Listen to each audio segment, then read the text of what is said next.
8월 11일 화요일 새벽 기도에 하나님 앞에 드립니다. 함께 기도할 지구촌의 미전도 종족은 아프리카 말리에 살고 있게 되는 보조 종족입니다. 말리에 8,900명이 살고 있게 되고 티에 마세의 보조라고 하는 고유어를 사용하게 되며 이슬람을 신봉하게 되고 기독교인들은 0.0%라 말하게 되는데 최근에 이 종족 안에 교회가 세워졌다라고 말하게 됩니다. 그러니 익명의 크리스찬들이 있는 것을 보게 됩니다. 보조라고 하는 말은 볏짚집이라고 하는 반발라어에서 유래하게 되었다라고 하는데 어촌 캠프의 주거 형태를 향하여서 이렇게 부른다라고 하는 것입니다.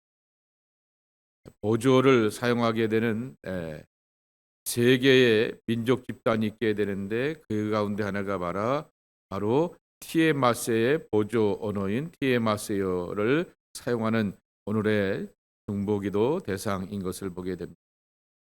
이제 많이 삶이 현대화되어서 휴대폰, 비디오, CD 플레이어, 텔레비전, 위성 TV를 소유하고 있게 되고 또 배와 도로를 이용하면서 삶의 이동 수단들도 바빠지고 안전해지게 된 것을 보게 되는데 주변 세계에 대하여서 이렇게 관심을 갖고 있게 되면서 열어가게 됩니다. 그런다 그들에게는 선교의 장애가 되는 것이 하나 있게 되는데 기독교 교회가 존재하게 되지만은 이슬람을 그렇게 신봉하게 되는 것은 프랑스 식민지였는데 백인 기독교인들이 이렇게 죄를 참 많이 진 게 있습니다. 그래서 프랑스의 식민지 가운데서 보조족에게 행하게 되었던 끔찍한 인상들이 남아있기 때문에 그들이 전하는 복음에 대하여 기독교에 대하여서 발가하지 않는다라고 하는 것입니다. 그러니 또 다른 그러한 이런 모습을 가지고서 예수 그리스도의 복음과 사랑을 전하고 그들 안에 교회가 있다라고 말하게 되는데 그 교회와 주변의 선교 단체들을 통하여서 그리스도의 복음의 생명의 기쁨이 담대하게 전해질 수 있도록 위에서 기도해 주시기 바랍니다. 이에 마세요 보조로 성경이 이제 번역이 시작이 되었고 온라인 오디오 성경이나 예수님의 영화를 그들의 언어로 볼 수 없지만은 그들의 말로 설교는 들을 수가 있다고 합니다. 말리에 있는 히에마세의 보조족을 위해서 기도해 주시기 바랍니다. 이사야서 24장 1절서부터 13절 24장의 상반 부분만 보도록 하겠습니다. 보라, 여호와께서 땅을 공허하게 하시며 황폐하게 하시며 지면을 뒤집어 엎으시고 그 주민을 흩으시리니 백성과 제사장이 같을 것이며 종과 상전이 같을 것이며 여종과 여주인이 같을 것이며 사는 자와 파는 자가 같을 것이며 빌려주는 자와 빌리는 자가 같을 것이며 이자를 받는 자와 이자를 내는 자가 같을 것이라. 땅이 온전히 공허하게 되고 온전히 황무하게 되리라. 여호와께서 이 말씀을 하셨느니라. 땅이 슬퍼하고 쇠잔하며 세계가 쇠약하고 쇠잔하며 세상 백성 중에 높은 자가 쇠약하며 땅이 또한 그 주민 아래서 더럽게 되었으니 이는 그들이 율법을 범하며 율례를 어기며 영원한 언약을 깨뜨렸습니다. 그러므로 저주가 땅을 삼켰고 그 중에 사는 자들이 정죄함을 당하였고 땅의 주민이 불타서 남은 자가 적도다. 새 포도즙이 슬퍼하고 포도나무가 쇠잔하며 마음이 즐겁던 자가 다 탄식하며 소고치는 기쁨이 그치고 즐거워하는 자의 소리가 끊어지고 수금 타는 기쁨이 그쳤으며 노래하면서 포도주를 마시지 못하고 독주는 그 마시는 자에게 쓰게 될 것이라. 약탈을 당한 성읍이 허물어지고 집마다 닫혀서 들어가는 자가 없으며 포도주가 없으므로 거리에서 부르짖으며 모든 즐거움이 사라졌으며 땅의 기쁨이 소멸되었도다. 성읍이 황무하고 성문이 파괴되었느니라. 세계 민족 중에 이러한 일이 있으리니 곧 감람나무를 흔듦 같고 포도를 거둔 후에 그 남은 것을 주움 같을 것이니라. 이 이사야 24장서부터 27장까지의 말씀을 이사야의 소묵시록이라고 말하게 됩니다. 이사야 자체가 하나님 앞에서 예언을 받아서 주로 뒤에 부분은 이래도 위로와 약속의 말씀이 많이 담겨져 있게 되었지만은 우리가 계속해서 보았듯이 주변 나라들과 남유다를 향하여서 하나님의 심판과 경고의 말씀으로 가득 차 있게 되었던 그러한 말씀입니다. 그런데 그렇기 때문에 그 말씀 자체도 묵시록적인 그러한 성향을 갖고 있게 되는 거죠. 요한계시록을 묵시록이라 말하지 않습니까? 그것은 바로 하나님의 심판에 대하여서 강력하게 말씀하고 있기 때문입니다. 그런데 24장서부터 27장까지의 말씀을 소묵시록이라고 말하게 되면서 더 굳이 이렇게 끄집어내게 되었던 것은 더 강력한 심판과 경고에 대한 말씀들이 이 4장의 말씀 가운데 담겨 있기 때문이다라고 하는 것입니다.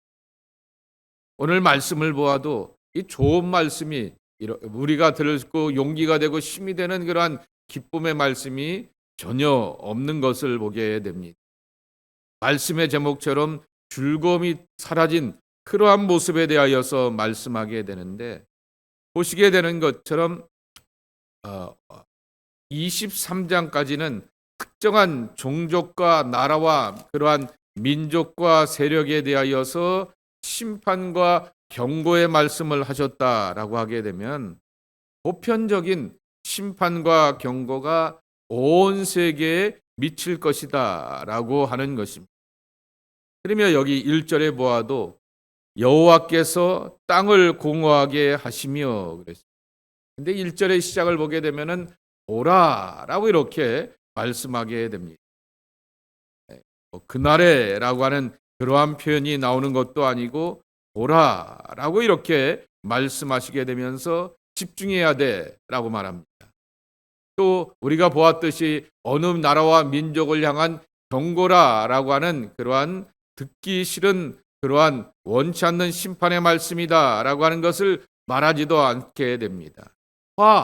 집중해야 된다라고 말하게 되면서 하나님께서 자연의 모든 그러한 일들을 향하여서 뒤집어 가시게 되었을 때 겸손하게 그 속에서 하나님의 준엄한 그러한 경고의 말씀을 잘 보고 읽어내고 따라갈 줄 아는 하나님의 백성들이 되어야 한다라고 하는 것입니다. 이처럼 특정 민족이 아닌 온 세상의 황폐와 그것은 바로 하나님의 심판이 온 땅에 있다라고 하는 것입니다. 땅이라고 하는 말은 다른 말로 바꾸게 되면 세계라고 하는 것이죠. 땅의 주인도 하나님이시고 온 세계의 주인도 하나님 되심을 분명하게 말씀하여 주고 있는 것입니다. 그래서 1절에 보게 되면은 땅에 임하는 하나님의 심판이 임하게 된다라고 하는 것입니다. 땅을 공허하게 하시며 황폐하게 하시며 자연을 뒤집어 엎으시고 그랬습니다. 우리가 온타리오에서 산불이 나서 이렇게 자연재해로 인하여서 어마어마한 그러한 어려움을 겪게 되었는데, 이제는 또 다시 밴쿠버에서 이렇게 자연재해가 일어나게 되는 그 어마어마한 것들을 보게 됩니다. 산불이 일어나게 되는데 우리가 알듯이 이 온타리오에도 비가 자주 오게 되고 밴쿠버는 1년에 6개월이 비가 온다라고 말하게 되는데, 비가 오게 되면 산불이 날 리가 없게 되는 거죠. 근데 비가 오지 않게 되니까 그러한 자연재해가 이렇게 가득하게 되는 것을 보게 됩니다. 다 기후변화 가운데서 우리에게 허락하시게 되었던 그 자연을 바로 욕망 가운데서 자기의 욕심대로 살아오게 되었다가 그러한 어려움들을 만나게 되었던 결과들이 우리 앞에 나타나게 되는 것입니다. 그런 자연재 앞에서 오늘 여기 2절과 3절에 보게 되면 예외가 없다라고 하는 것입니다. 백성과 제사장이 같을 것이며 그랬습니다. 제사장은 경건하기 때문에 불이 피해 갈 거야. No way. 그거 없다라고 하는 것입니다. 종과 상전이 같을 것이며 여종과 여주인이 같을 것이며 돈을 빌려주는 자와 빌리는 자가 같을 것이며 라고 말하게 되는 것처럼 돈 있고 힘 있다라고 하여서 안전하다라고 생각하지도 말라라고 하는 것입니다. 그렇게 해서 이렇게 땅이 공허하게 되고 온전히 공허하게 되고 그랬습니다. 공허하다라고 하는 말입니다. 보케크라고 하는 시브리어 단어인데요. 쏟아 버린다라고 하는 것입니다. 여러분 그릇에다가 뭐를 담아 놓게 되었는데 거기다가 그것이 쏟아지게 되면은 그 그릇 안에 있는 것을 내가 먹지 못하게 되니까 내가 이거 맛있게 먹으려고 그랬는데 다 쏟아졌네라고 하게 되지만은 그 다음 것은 뭐가 되냐면 더러운 그릇이 된다라고 하는 그러한 뜻을 담고 있게 되는 것입니다. 땅이 공허하게 된다라고 하는 것은 그 땅에서 열매와 결실과 어떠한 것들을 거두게 되면서 이 열매와 결실을 가지고서 내 배도 든든하게 채워가고 팔아가지고 다른 것도 이렇게 이루면서 누리며 살아야지라고 이렇게 마음 먹고 있게 되는데 그것이 다 쏟아지게 되었고 그래서 정말 더러운 것들이 됨으로 인하여서 나도 먹을 수 없게 되고 다른 사람들에게도 팔 수 없게 되면서 지갑이 비게 되고 삶이 공허하게 되는 황폐함에 대한 반복적인 이야기를 이 보케크라고 하는 그러한 단어를 쓰고 있게 되는 것입니다. 4절에 보게 되면 땅이 슬퍼하고 쇠잔하며 그랬습니다. 근데 이 쇠잔하게 되었던 이유를 5절에 보게 되면은 분명하게 말하게 됩니다. 땅이 또한 그 주민 아래서 더럽게 되었으니 이는 그들이 율법을 범하며 율례를 어기며 영원한 언약을 깨뜨렸음이라 라고 하는 것입니다. 율법이 깨지게 되었고 언약이 깨졌기 때문이다 라고 하는 것입니다. 율법과 언약 이것은 같이 가는 것이죠. 율법은 분명히 이거는 옳은 것이니까 이대로 가라고 말합니다.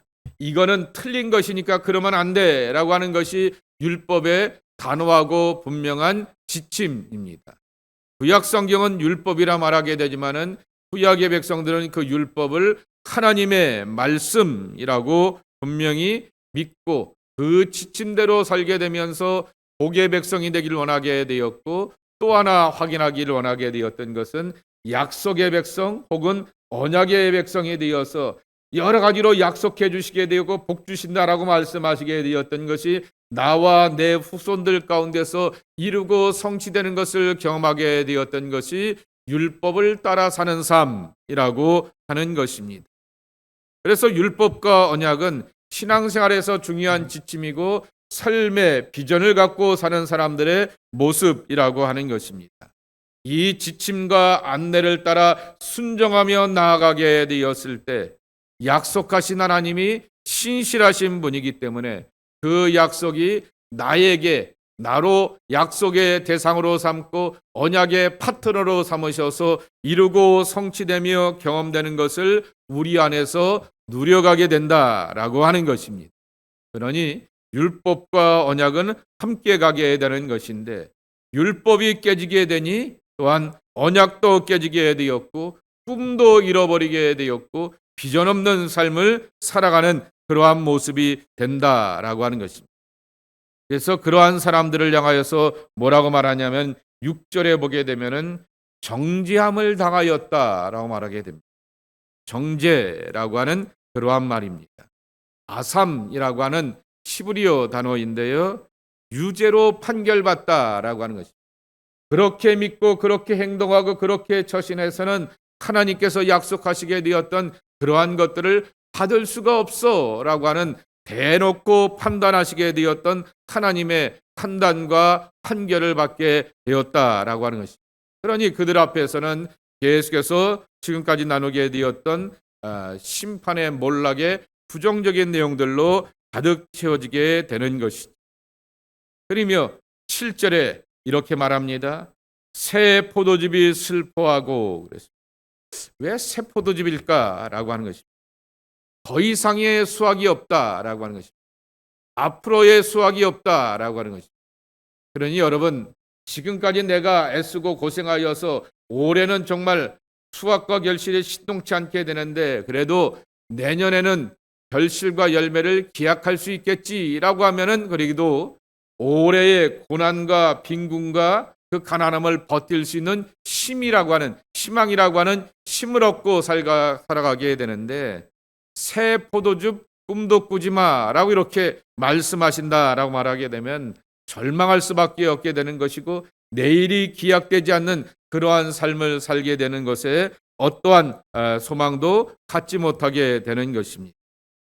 그렇게 되니 8절 말씀에도 있는 것처럼 솟구치는 기쁨이 그치고 즐거워하는 자의 소리가 끊어지고 수금 타는 기쁨이 그치며 삶의 기쁨을 잃어버리게 되고 영혼의 안식과 마음의 평안을 잃어버리며 살아갈 수밖에 없다라고 하는 것입니다. 자, 이러한 삶 가운데서 그러면 전혀 이렇게 소망이 없는 삶인가? 13절 한번 13절을 읽어보겠습니다. 세계 민족 중에 이러한 일이 있으리니 곧 감람나무를 흔듦 같고 포도를 거둔 후에 그 남은 것을 주움 같을 것이니라. 세계 민족 가운데 이런 일이 있으리라 그랬습니다. 이건 뭐 특정 나라, 특정 민족을 향하여서 말하는 것이 아니라 하나님 앞에 불신앙하게 되면 유다 백성이든 이방의 어떤 나라든 강대국이든 예외 없이 이런 일이 일어나게 될 것이다 라고 말하게 됩니다. 그런데 제일 끝에 보게 되면은 그 남은 것을 주움 같을 것이니라 라고 말하게 됩니다. 그래도 남아 있는 사람들이 있어서 죽을 것을 죽게 된다라고 하는 말씀인 것입니다. 아침에 제가 한 10명 정도의 이 글을 쭉 오늘의 본문에 대하여서 나눔을 쓰시게 되었던 목사님들의 글을 한 10명 정도의 것을 쭉 보고 오게 되는데 어떤 분이 아주 적절한 이하를 하나 올려놓게 되었습니다. 감람나무에 감을 털게 되었을 때 이렇게 막 꼭지를 가지고서 그 대나무 끝에다가 이렇게 여러분 보셨는지 모르겠습니다. 그렇게 놓으면은 그 V자 이렇게 해서 들어가게 한 다음에 꼭지를 뚝뚝 이렇게 돌리게 되면은 감을 따게 되는 것이. 그래도 안 떨어지게 되는 것은 이렇게 막대기로 그 대나무로 막 긴 막대기를 가지고서 털게 되는 거죠. 그럼에도 불구하고 안 떨어지는 그러한 것들이 있다라고 하는 것입니다. 가지에 단단히 붙어 있게 되는 것이나 높은 곳 제일 끝자락에 있는 것은 안 떨어지게 되어서 나중에 까치밥이 되는 경우도 있게 되지만은 바로 그렇게 남아 있게 된다라고 하는 것입니다. 이와 같은 풍파 중에 혼동 중에 정말 남기는 자가 되었다라고 하는 것입니다. 이것은 나의 의지도 필요하게 되는 것이지만은 가지가 나무에 꽉 붙어 있어야 되는 것처럼 요한복음 15장에 말씀하여 주시게 되었죠. 하나님이 농부시고 예수님이 포도나무라고 하게 되면 우리는 그에 접붙인 가지가 되어서 꽉 붙어 있게 되면서 풍파가 많고 이렇게 하나님께서 심판하시게 되었던 그러한 세상의 혼돈한 삶 가운데서도 하나님을 찾고 하나님 앞에 나와서 하나님, 여전히 나는 하나님 앞에서 남은 자가 되어서 내 삶이 익어가는 것도 보기를 원하고 내 삶이 열매가 되는 존재의 가치와 의미도 하나님 안에서 발견하기를 원합니다라고 살아가는 것이 하나님의 백성들의 모습이 되어야 되지 않겠느냐라고 하는 것입니다. 그러니 우리는 이 13절 끝절에 있는 이 말씀을 그나마 오늘의 우리가 붙들 수 있는 말씀이 되어서 가정에서 내가 남은 자가 되고 교회에서 내가 남은 자가 되고 공동체 안에서 내가 남은 자가 되어서 나는 예수님께 붙어 있고 또 꽉 붙어 있어서 예수님의 사랑과 돌봄과 사랑 가운데서 열매를 맺어가야 하겠습니다. 라고 하는 것이 우리의 소망이 되어야 하겠습니다. 너희가 내 안에 있지 아니하면 아무것도 할 수 없다라고 예수님 말씀하여 주시게 되었듯이 우리는 늘 예수 안에 머물게 되고 그분 안에서 생명과 삶의 소망과 열매를 맺어가는 하나님의 백성들이 되어야 하겠습니다. 예수 안에 머무는 여러분 모두가 되기를 주님의 이름으로 간절히 축복합니다. 하나님, 오늘도 남은 자가 되길 원하여서 하나님의 교회에 와서 기도하고 예비하며 하루를 출발하며 말씀을 붙듭니다. 1절서부터 13절까지의 말씀, 온 땅을 향하여서 심판하시게 되며 백성과 제사장도 예외가 없다라고 말씀하여 주시게 되니 경건으로 붙어 있는 것이 아니라 내 이름과 타이틀로 붙어 있는 것이 아니라 예수님께 꽉 접붙여 있는 그러한 삶으로서 내 영혼과 신앙과 삶의 안전이 도모될 수 있는 것을 기억하며 오늘 우리는 일평생 살아가게 되면서 신앙의 열매를 맺길 원합니다. 삶의 수확이 있길 원합니다. 보람의 열매를 맺어가길 원하고 감사의 열매를 맺어가길 원합니다. 예수님 늘 말씀하여 주시기를 내 안에 거하라, 내 안에 머물라 라고 말씀하여 주셨듯이 예수 안에 거하고 예수님 안에 머물면서 예수님이 주시게 되었던 생명과 안전을 누리게 되며 예수님이 약속하시게 되었던 열매에 익어감에 푸르름과 결신과 보람을 찾아가는 하나님의 백성들이 저희들 되게 하여 주시옵소서. 신앙의 끝자리에서 삶의 끝자리에서 예수 그리스도 안에서 반드시 이기는 자로 남는 저희들 되기를 소망합니다. 크고 작은 세상의 풍파와 시련과 연단 가운데서 불복당하지 않는 저희들 되게 도와주시옵시고 믿음으로 끝내 이기며 승리하며 잘했다 칭찬함 받고 하나님 앞에서 온전함을 누릴 수 있는 우리의 신실함이 될 수 있도록 말씀으로 깨우쳐 주시고 기도의 감화와 감동으로 함께하여 주시옵시고 하나님의 비전을 허락하여 주시어서 꿈과 비전 가운데 내일을 기약하며 나아가는 약속의 자녀들이 저희들 모두가 되게 하여 주옵소서. 주님 앞에 마음의 무릎을 꿇습니다. 겸손히 하나님의 은혜를 구합니다. 말씀하여 주시옵소서. 가르쳐 주시옵소서. 주의 감동 가운데서 우리를 살리시는 구원의 은총으로 함께하여 주옵소서. 예수님의 이름으로 축복하며 기도하옵나이다. 아멘.